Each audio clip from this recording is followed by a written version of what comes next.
మళ్ళీ సత్యనారాయణ ఆమె ఈ మధ్య కొన్ని వ్యాఖ్యలు అయితే చేసింది. అంటే ఆ మగాళ్ళని విమర్శిస్తూ, అంటే అన్ని ఆ మాటలన్నీ మగాళ్ళని విమర్శించినట్టే ఉన్నాయి. అంటే ఆడవాళ్ళకైతే సొంత ఇల్లు ఉండదు, ముందేమో నాన్నకు ఉంటుంది, నాన్న ఇల్లు అవుతుంది, పెళ్ళైన తర్వాత మొగుడు ఇల్లు అవుతుంది, మాకు ఇల్లు ఎక్కడ ఉంది అని చాలా వ్యాఖ్యలు అయితే చేసింది. దాని మీద మీరేమంటారు?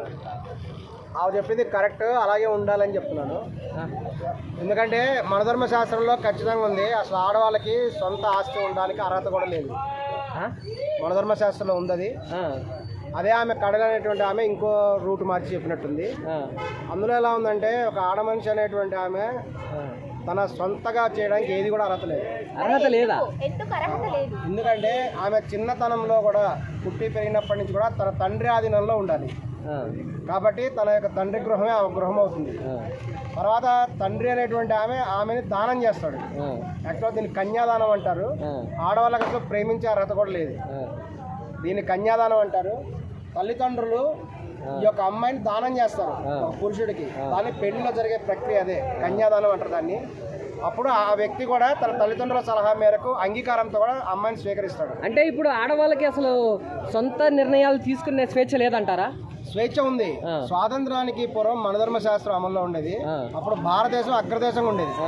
కారణం అప్పుడు ఆడవాళ్ళకి కూడా ఈ యొక్క ఆస్తి హక్కు ఉండేది కాదు. ఆ విధంగా చిన్నప్పుడు వాళ్ళ నాన్న ఇంట్లోనే ఉండేది. పెళ్ళైన తర్వాత భర్త దగ్గర ఉంటుంది. భర్త దగ్గర ఉండి భర్త పోషిస్తాడు ఆమెకి. ఆమె పెద్ద బయట కష్టపడాల్సిన అవసరమే లేదు. హ్యాపీగా వంటింట్లో కూర్చొని వంట చేసుకుంటూ నీడ పట్ల ఉండొచ్చు. ఎండలో ఎండాల్సిన అవసరం లేదు, వాళ్ళలో తడవాల్సిన అవసరం లేదు. హ్యాపీగా ఇంట్లో జీవితం గడపచ్చు. తర్వాత భర్త కూడా ముసలివాడు అయిపోయిన తర్వాత తన పిల్లల దగ్గర ఉంటుంది. ఆ విధంగా కుమారుల దగ్గర ఉంటుంది. ఇక్కడ టోటల్గా చూసినట్లయితే ఆమెకు ఆస్తి అనేటువంటిది ₹1 కూడా ఉండదు. కానీ ఆస్తి అనుభవించేది మొత్తం ఆడవాళ్ళే. ఏమాత్రం కష్టపడకుండా ఆస్తి అనుభవిస్తూ ఉంటారు. కానీ ఇప్పుడు ఆడవాళ్ళు కూడా కష్టపడుతున్నారు కదా. కష్టపడుతున్నారు. దానివల్లే ఈ రోజున సమాజం ఇలా అయిపోయింది. ఒకప్పుడు ఆడవాళ్ళు కూడా భర్త మాటకి ఎదురు చెప్పేవాళ్ళు కాదు, తండ్రి మాటకి ఎదురు చెప్పేవాళ్ళు కాదు. ఈ రోజున ఎప్పుడైతే కూడా స్వాతంత్రం వచ్చిన తర్వాత వాళ్ళకు కూడా కొన్ని హక్కులు కల్పించారో ఈ రోజున వాళ్ళు క్వశ్చన్ వేస్తున్నారు. ఎందుకు నేను కూడా సంపాదిస్తున్నాం కదా, మొగుడు మాట ఎవడినట్లేదు. నాకు తెలిసి ఉద్యోగం చేసే వాళ్ళలో 90% మొగుడు మాట వినరు. ఎందుకంటే నేను సంపాదిస్తున్నా, మొగుడు మాట ఎందుకు వినాలి అని వాళ్ళు క్వశ్చన్ చేస్తున్నారు. దానికి ఆన్సర్ మనం చెప్పలేము.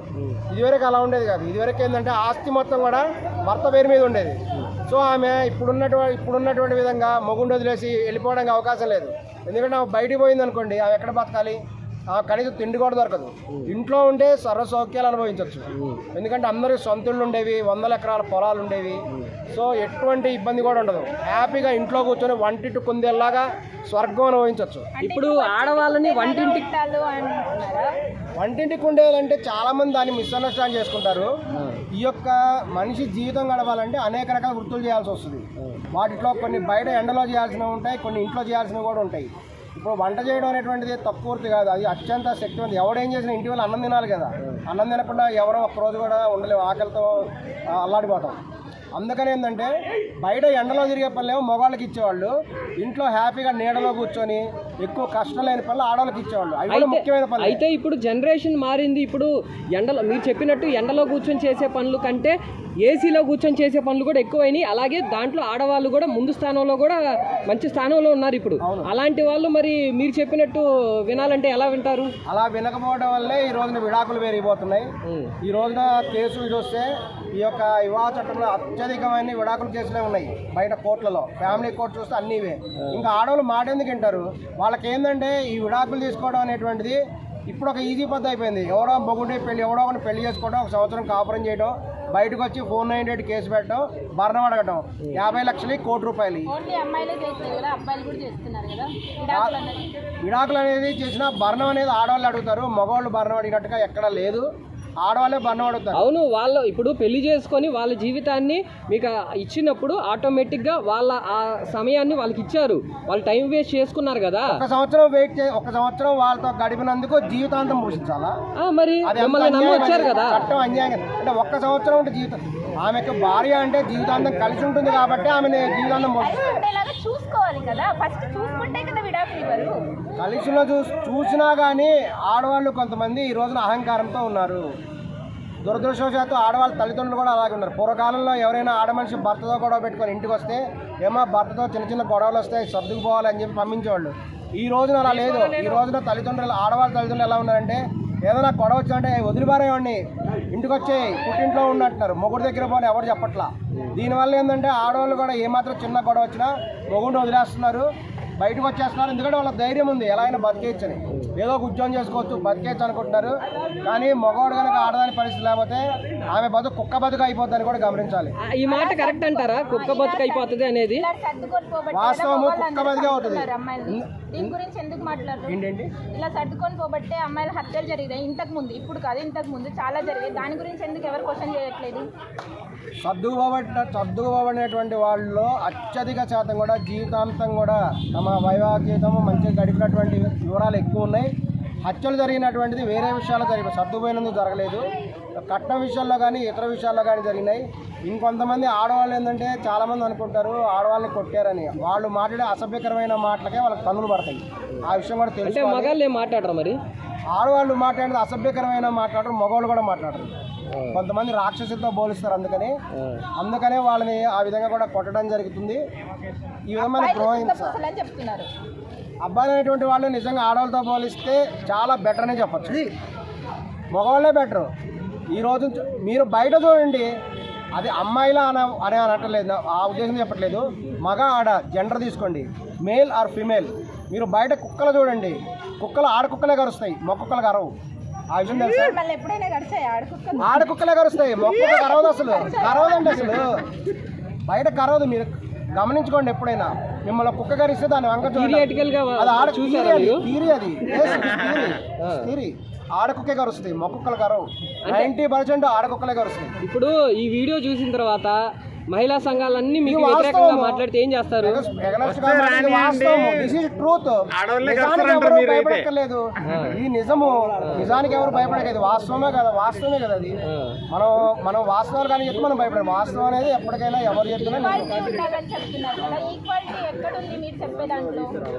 ఈక్వాలిటీ ఎప్పుడు కాదండి. ఆడవాళ్ళ మగవాళ్ళు ఈక్వాలిటీ నేను ఎప్పుడు ఎటువంటి పరిస్థితుల్లో ఒప్పుకోను. ఆడవాళ్ళే తక్కువ ఉండాలని నేను నమ్ముతాను. ఎందుకు ఉండాలి అని నేను అడుగుతున్నాను. ఆడవాళ్ళు అనేటువంటి వాళ్ళు ఈక్వాలిటీ కాదు, మగవాళ్ళ కంటే ఎక్కువ అని చెప్తున్నాను నేను. ఓకేనా? అది వాస్తవము. ఈ రోజుల్లో ఆడవాళ్ళు ఎలా ఉన్నారంటే పెళ్లికి ముందే అడుగుతున్నారు. పెళ్లి చేసుకోగానే కొన్ని నెలల్లోనే అత్తమామలను వదిలేయాలి, సపరేట్ కాపురాలు పెట్టాలి, అన్నదమ్ములు ఉంటే వాళ్ళని వదిలేయాలి, ఆస్తులు ఉంటే ఆస్తులు పంచుకోవాలి, ఒకవేళ భర్తకు చెల్లెళ్ళు ఉంటే వాళ్ళని వదిలేయాలి. ఆ విధంగా ఒకప్పుడు కూడా తన భార్యతో కుటుంబంతో సంతోషంగా ఉండాలనుకుంటే ఈ రోజుల్లో కూడా ఆడవాళ్ళు ఒప్పుకోవట్లేదు. ఎటువంటి బ్రదర్లు సిస్టర్స్ లేటువంటి వాళ్ళు పెళ్లి చేసుకుంటా. ఒకవేళ ఉంటే మటుకు వీళ్ళ ఫస్ట్ టార్గెట్ ఏంటంటే అత్తమామల్ని వెళ్ళగొట్టడం, వేరే కాపురాలు తేవడం.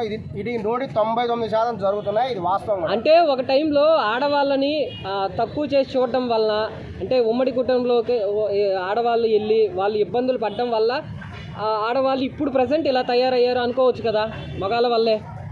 ఇబ్బంది పెట్టడం అనేది ఎక్కడా లేదండి, అదొక బాధ్యతగా భావించాలి. ఈ రోజున ఆడవాళ్ళు స్వేచ్ఛ ఒక లిమిట్ దాటిపోయి ఏమైందంటే అత్యంత ప్రమాదకరంగా తయారైపోయారు.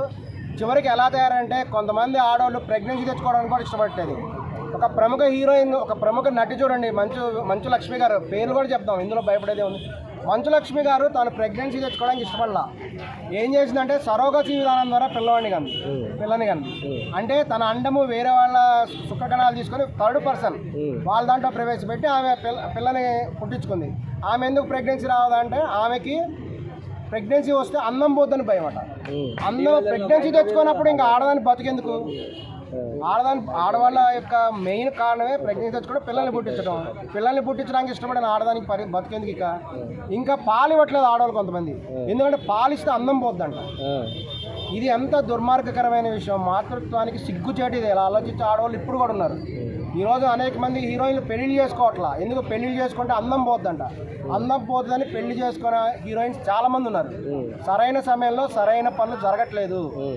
అందువల్లే ఈ రోజున సమాజంలో నైతిక విలువలు లేకుండా సర్వనాశనం తీసుకుని వెళ్తున్నది. లవర్స్ ఎక్కువైపోతున్నారు. పెళ్లికి ముందే లవర్స్ ఎక్కువైపోయారు. మగవాళ్ళ కంటే ఆడవాళ్ళకి ఇప్పుడు ఎక్కువ లవర్స్ ఉంటున్నారు. సరే, ఏదైనా కానీ మగాళ్ళ తప్పు అయితే అసలు లేకుండా లేదు కదా దాంట్లో. ఇందులో ఏ విషయంలో అయినా అంటే మగవాళ్ళు తప్పనిసరిగా ఆడవాళ్ళని గౌరవిస్తారండి. తప్పనిసరిగా గౌరవిస్తారు. కట్నం అని అడిగేది కూడా ఒక ఆడదే. మగవాడు ఎప్పుడు కట్నం కట్నం తీసుకోకుండా ఏ అబ్బాయి పెళ్లి చేసుకుంటలేడు? కట్నం అనేది ఒక బాధ్యత. అది కట్నం అడిగేది ఎవరు? ఏ మగవాడు నాకు తెలిసి కట్నం అడగడు. వినండి, కట్నం అడిగేది ఎవరంటే ఒక అబ్బాయి తల్లి అడుగుతుంది కట్నం. ఆమె కూడా ఆడదే కదా. అబ్బాయి అడుగుతలేడా? అబ్బాయి తల్లి అడుగుతుంది. సరే, అబ్బాయి అత్త అడుగుతలేడా? అడుగుతుంది కట్నం. అత్త కోడల్ని కట్నం అడుగుతుంది కానీ మగవాడు ఎప్పుడు కట్నం అడగడు. అది వాస్తవం. అట్లయితే గమనించండి, మీకు తెలుసు. అట్లయితే సరే, నేను అడుగుతుంది ఏమంటే అబ్బాయి అత్త కట్నం అడుగుతుంది కానీ అమ్మాయి భరణం అడగకూడదు. భరణం అంటే ఆమె 1 సంవత్సరం కాపురం చేసి జీవితాంతం పోషించమంటే ఎంతవరకు కరెక్ట్? ఒక ఆమె అడుగుతుంది నెలకి 50 లక్షలు కావాలట. ఆమె ముఖం చూసే 50 లక్షలు నెలకు ఖర్చు పెట్టే ముఖమేనా? ఇది కోర్టు జడ్జి గారు ప్రత్యక్షంగా అడిగిన క్వశ్చన్ ఇది. 50 లక్షలు నువ్వేం ఖర్చు పెడతావు అని జడ్జి గారు అడిగారు. ఒక మగవాడు దొరికాడు కదా, ఒక బకరగాడిని. ఈ మధ్యకాలంలో ఏదో పెద్ద బిజినెస్ అయిపోయింది. బాగా డబ్బున్నోడిని చూసుకోవడం, పెళ్లి చేసుకున్నా అనిపించడం, 1 సంవత్సరం కాపురం చేయడం, తర్వాత 498 కేసు పెట్టడం, అత్తమామల్ని లేకపోతే జైల్లో పెట్టించడం, కేసులు పెట్టడం. కేసు విత్డ్రా చేయాలంటే డబ్బులు ఇవ్వాలి. డబ్బులు ఇస్తేనే వదిలేస్తాం. ఇది ఒక రకమైన బిజినెస్. దురదృష్టకరం. ఇదివరకు అంతా కూడా దీన్ని కోర్టు సపోర్ట్ చేసేవి 498 కేసులు. ఇప్పుడు ప్రభుత్వం కూడా గమనించింది దొంగ కేసులు ఎక్కువైనాయని. ఈరోజు ఎవరైనా ఆడవాళ్ళు వెళ్ళి 498 కేసు అంటే వెంటనే కేసు బుక్ చేయరు, ఎంక్వైరీ చేస్తారు. అందులో నిజం ఉంటే మటు చర్యలు తీసుకుంటారు చట్టపరంగా. అయితే ఇప్పుడు మీరు చెప్పిన ప్రకారం కట్నం తీసుకునేది అబ్బాయి కాదు, వాళ్ళ తల్లే, కాబట్టి ఆ రకంగా కూడా ఆడవాళ్ళది తప్పు అంటారు. అవును. ఇప్పుడు రీసెంట్గా వైఫ్లు భర్తల్ని చంపారు అన్నారు కదా, దాని మీద మీరేమంటారు? అవును, ఆడవాళ్ళే చంపుతున్నారు. ఈ రోజు చూసినట్టయితే వైలెన్స్ ఎక్కువైంది. మీకు ఇది లైవ్ ఎగ్జాంపుల్ చూడండి. ఆడవాళ్ళకి హింసాయుధ ప్రవృత్తి ఉంటుంది. ఒక చోట యుద్ధం జరిగిందంటే దానికి కారణం ఆడవాళ్లే. ఆడవాళ్ళ కారణం లేకుండా ఎక్కడ అయితే మడ్డలు కూడా జరుగుతాయి. దాంట్లో మగాళ్ళు తప్పే లేదంటారా? మగవాళ్ళని ముందు తోసేది ఆడవాళ్ళు, వెనకుండా ఆడవాళ్ళు మగవాళ్ళు ముందు వస్తారు. ఈ మధ్యకాలం జరిగినటువంటి అనేక సంఘటనల వెనక కూడా ఆడవాళ్ళే ఉన్నారు.